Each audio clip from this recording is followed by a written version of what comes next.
Ada nggak nih Kang tips dari Kang Erlang untuk langkah-langkah praktisnya untuk memulai ini? Itu nggak sedikit orang yang ngapain sih kamu jualan begini, Ya masih betul. SMP loh, masih SMA loh Iya gitu. betul betul.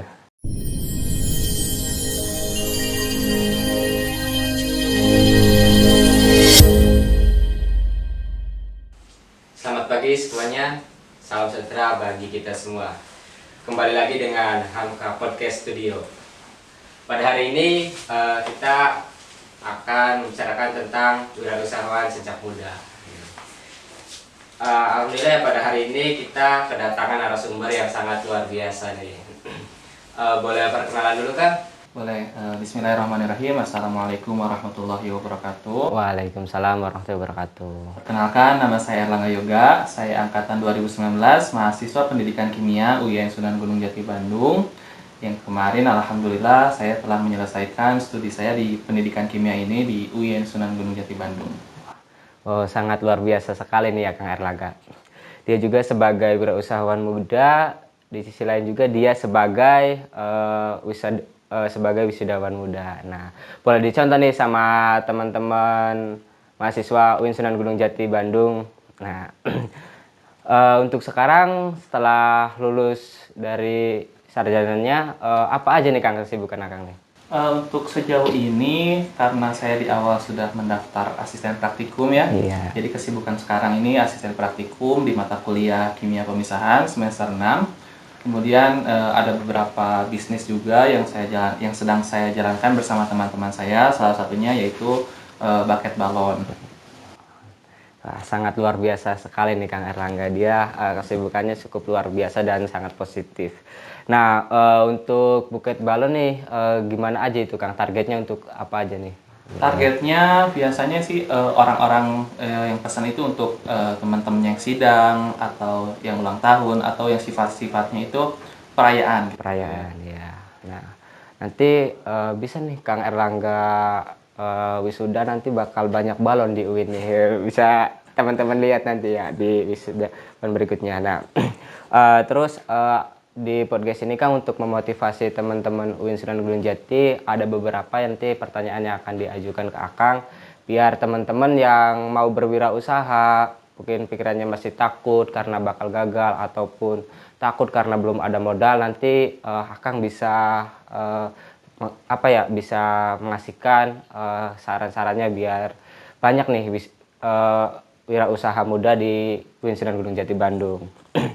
Nah, untuk ini Kang, pertanyaan pertama ini apa manfaat dan tantangan menjadi seorang wirausaha sebagai mahasiswa nih Kang? Apa aja tantangannya? Oke, kita masuk ke tantangan dulu ya.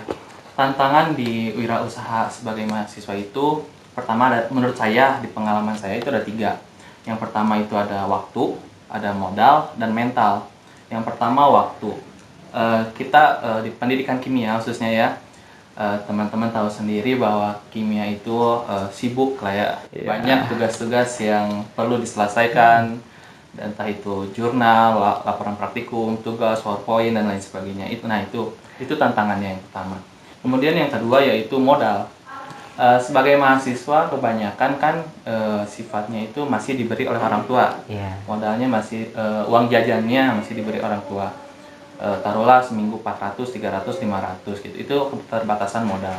Yang ketiga yaitu mental. Nah, mental dari mahasiswa ini yang saya tahu, yang pengalaman saya, sifatnya itu kadang kalau untuk berwirausaha rugi sedikit, menyerah. Rugi Iya. sedikit, menyerah gitu kan ya. Padahal namanya usaha itu nggak selalu namanya untung, pasti ada ruginya, ada defisitnya, ada minusnya gitu. Jadi tantangannya menurut saya sih 3 itu. Tadi manfaat ya. Iya. Untuk manfaatnya sendiri, setelah kita melewati tantangan tersebut, dari 3 itu kita pasti memiliki manfaat, yaitu yang pertama ada time management lebih baik. Terus kemudian setelah menemukan modal, itu juga bisa menjadikan usaha kita lebih baik juga, lebih bisa mengatur uang di dalam usaha gitu kan. Untuk mental juga semakin lebih kuat, semakin lebih paham dan semakin lebih paham menganalisis gitu ya di dalam dunia bisnis ini. Gitu. Ya baik. Nah, Gini kan, jadi kan mungkin ini juga sebagai tantangan dari teman-teman mahasiswa lain. Nah, dari langkah-langkah tadi, modal dan lain-lain. Nah, ada nggak nih Kang tips dari Kang Erlang untuk langkah-langkah praktisnya untuk memulai nih kita berwirausaha agar tidak takut ataupun tidak pesimis gitu dalam menjalankannya, bagaimana tuh Kang? Sebetulnya kalau menjalankan sebuah usaha, khususnya untuk bahasa kerennya newbie ya, Iya, newbie. baru terjun, itu usahakan niatnya dulu. Segala sesuatu kan dari niat dulu ya. Teguhkan dulu niatnya, benar saya mau berwirausaha, iya siap saya mau untuk berdagang, berbisnis gitu ya. Niatnya dulu pertama itu. Kedua, cari modal yang kecil, modalnya yang kecil yang syukur-syukur bisa 0 rupiah. Kalau di dalam dunia usaha itu ada yang namanya dropshipper. Jadi barangnya dari dia, kita sebagai perantara, nah baru dikirimkan. Di mana ada yang beli ke kita, itu barangnya dari dia. Yang ngirimkan dia, kita Iya, cuma iya. perantara doang. Itu 0 rupiah gitu, modalnya 0 rupiah. Nah, usahakan yang seperti itu.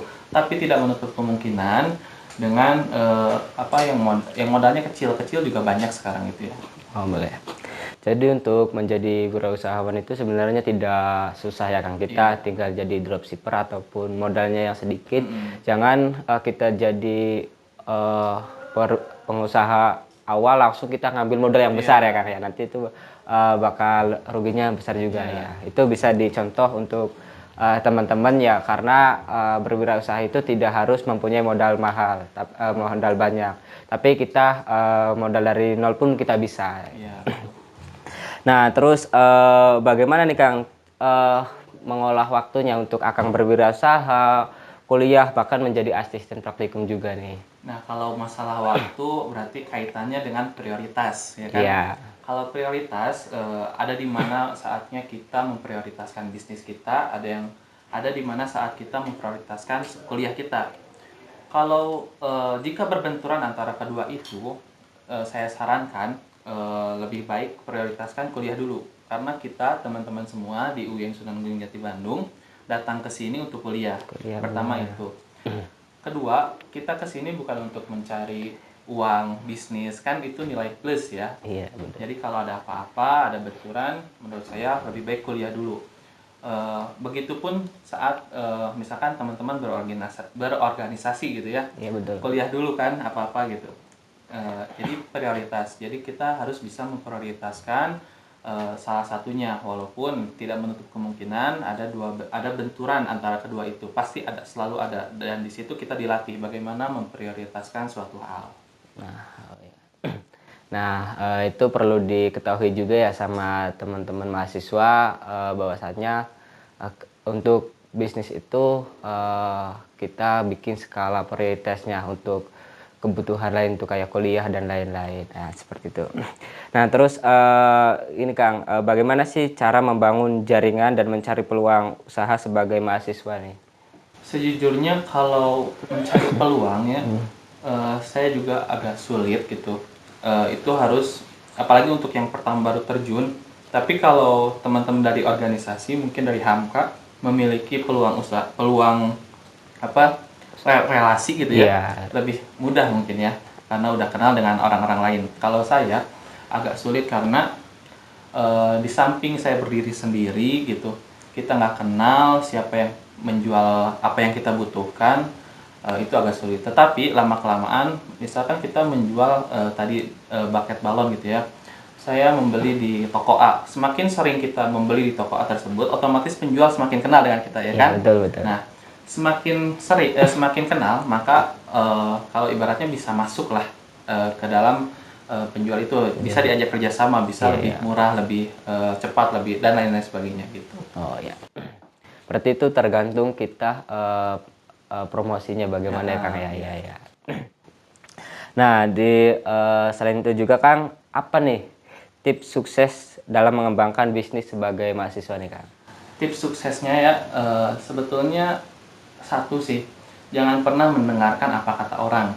Jadi saya waktu memulai bisnis tahun SMP gitu ya, saya bisnis sendirian dari aplikasi lain dengan dropshipper lain sebagainya gitu ya. nah SMA gitu. Itu nggak sedikit orang yang ngapain sih kamu jualan begini, masih Ya, betul. SMP loh, masih SMA loh Iya, gitu. betul betul. Tapi saya nggak dengar, saya bodoh amat orangnya. Selama orang tersebut apa dalam artian menghina, tidak membangun sebuah kritik gitu ya, tidak membangun sebuah keterbaruan bagi diri kita sendiri, jangan didengar. Karena kalau hidup apa kata orang itu nggak akan maju kita, gitu. Jadi tips suksesnya ya jangan mendengarkan apa kata orang lain. Yang kedua tadi niat dikokohkan lagi, Ya. dan mental diperkuat lagi. Mental, betul sekali ya. Untuk teman-teman mahasiswa UIN Sunan Gunung Jati Bandung yang lagi merintis nih berwirausaha sekecil apapun, mari dikembangkan dan jangan dengarkan kata orang lain kalau kata Kang Erlangga. Kita kekehkan dengan niat kita, dengan tujuan kita, dan kita jangan goyah oleh apapun ya Kang ya. Nah, terus apa sih Kang pentingnya pengalaman wirausahawan bagi mahasiswa dalam mempersiapkan karir di masa depan nih Kang? Nah, kalau itu bisa jadi pengalaman kerja. Ya. Di CV kan bisa dijadikan pengalaman kerja. Kita bekerja sebagai owner dari suatu bisnis kita, itu bisa dimasukkan dalam CV. Kemudian dari skill juga kita meningkat. Dari time management, prioritas, kemudian dari penggunaan Microsoft Excel kan tidak sedikit untuk mengolah keuntungan, laba, defisit itu lebih gampang menggunakan Microsoft Excel atau Google Sheet gitu kan, yang di masa akan datang atau di masa kerja nanti banyak digunakan. Nah, itu pun meningkatkan skill kita. Jadi nggak udah lulus tuh ya udah gitu, kita nggak punya apa-apa, kan rugi juga ya 4 tahun nggak punya apa-apa, nggak Iya. punya skill yang dikembangkan gitu, kayak gitu. Oh, berarti berwirausaha juga bisa untuk melatih skill kita untuk menunjang di masa depan ya Kang. Nah, biar kita tidak bingung setelah lulus kita harus ngapain nih, berbuat seperti apa nih ya, seperti itu ya Kang ya. Nah, terus bagaimana nih Kang menjaga keseimbangan antara pendidikan formal dan pengembangan bisnis sebagai mahasiswa? Iya. Itu balik lagi ke prioritas ya, prioritas karena hubungannya dengan waktu, dengan diri kita sendiri, kita maunya gimana nih? Apakah mau kuliahnya lulus dengan cepat atau dengan biasa saja atau dengan ya udahlah gimana yang lain aja, gimana ngalirnya, gimana kata orang gitu. Itu gimana kitanya juga.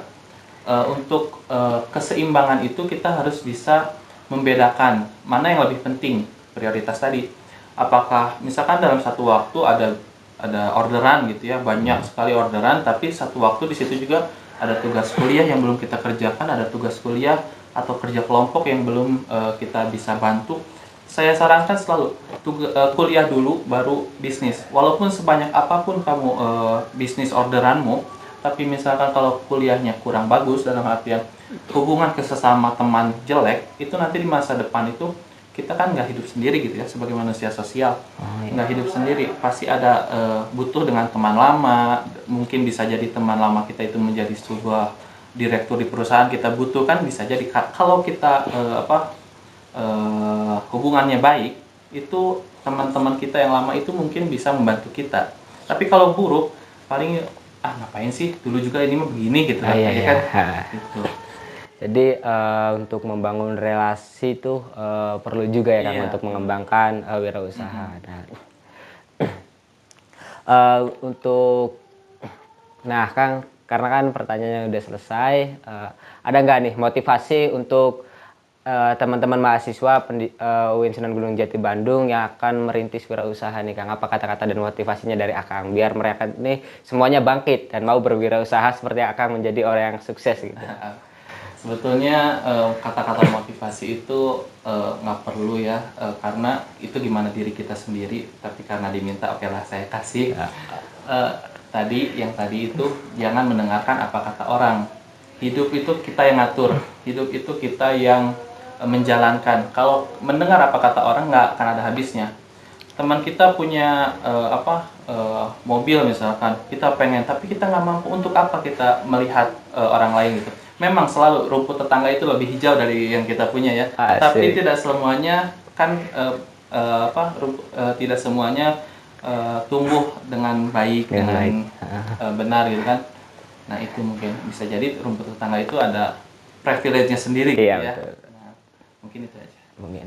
Baik, terima kasih nih Kang atas waktunya mampir ke Hamka Podcast Studio yang alhamdulillah mungkin podcast tadi bisa memotivasi teman-teman yang mau merintis usaha ataupun berwirausaha kecil-kecilan. Meskipun tidak ada modal, tadi udah disampaikan sama narasumber kita bagaimana cara mengolah berwirausaha tanpa modal dan bagaimana kita bertahan di atas guncangan, di atas cacian ataupun di atas halangan untuk berwirausaha. Tapi itu semua bukan halangan bagi kita wirausaha muda untuk menggapai berwirausaha untuk sukses seperti itu. Mungkin dicukupkan. Terima kasih. Sampai jumpa di episode selanjutnya.